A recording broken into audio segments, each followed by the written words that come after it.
उस वीडियो को देख सकते हैं। तो हमें बहुत से कमेंट आए जिसमें एसी ब्लॉक के डिसएडवांटेजेस और उसमें क्रैक आने के रीज़न के लिए पूछा। तो चलिए शुरू करते हैं और देखते हैं कि इन क्रैक्स के लिए हम क्या प्रिकॉशंस ले सकते हैं।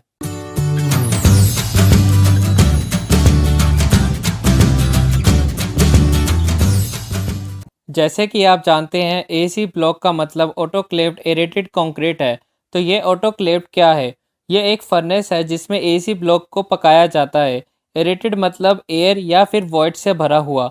एसी ब्लॉक को हम फॉर्म कंक्रीट ब्लॉक से भी जानते हैं। As per IS code 2185 part 3 AC block का स्टैंडर्ड साइज होता है। लेंथ 400, 500 और 600 mm, विड्थ 100, 150, 200 और 250 mm, हाइट 200, 250 और 300 mm।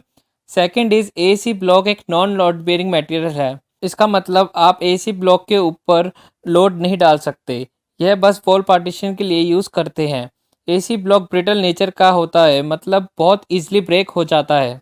As per IS code AC block की फिजिकल प्रॉपर्टीज़ देखें तो एसी ब्लॉक की density 551 to 650 kg per metre cube होती है और इसकी compressive strength 4 newton per millimetre square है।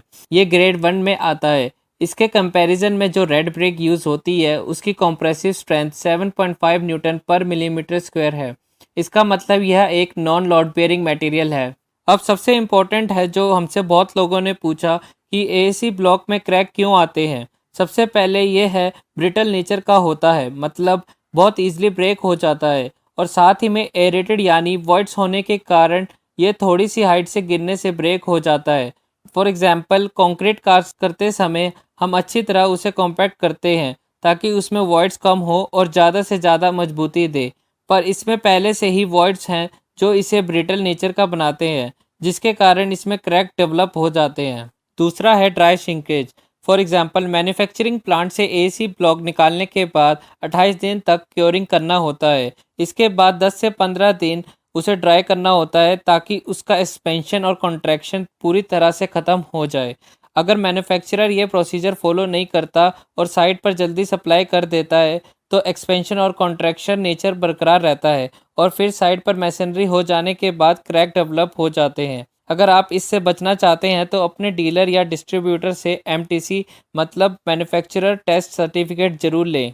Next is use of cement motor और एडेसिव।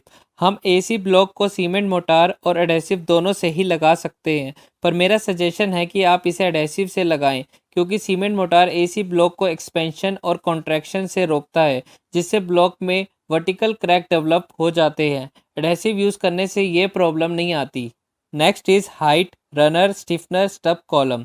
एसी ब्लॉक वर्क कराते समय ध्यान रखें हाइट में हर 1200 mm पर आपको एक रनर यानी कि RCC बैंड डालना है जिसकी थिकनेस 4 इंच से कम ना हो।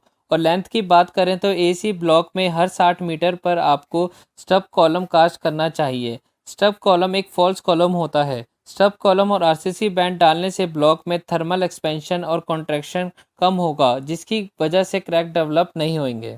नाउ लास्ट पॉइंट, कभी कभी प्लास्टर ब्लॉक पर अच्छी तरह चिपक नहीं पाता क्योंकि ब्लॉक का सरफेस स्मूथ होता है। इस केस में आप प्लास्टर से पहले चिकन मैश का यूज़ करें। तो यह सब एसी ब्लॉक के डिसएडवांटेजेस थे जिसके हमने साथ साथ सोल्यूशन भी बता दिए। तो कोई भी कंफ्यूजन हो तो आप कमेंट सेक्शन में पूछ सकते हैं। दोस्तों आशा करता हूँ आपको यह वीडियो पसंद आया होगा, तो लाइक, शेयर और सब्सक्राइब जरूर करें।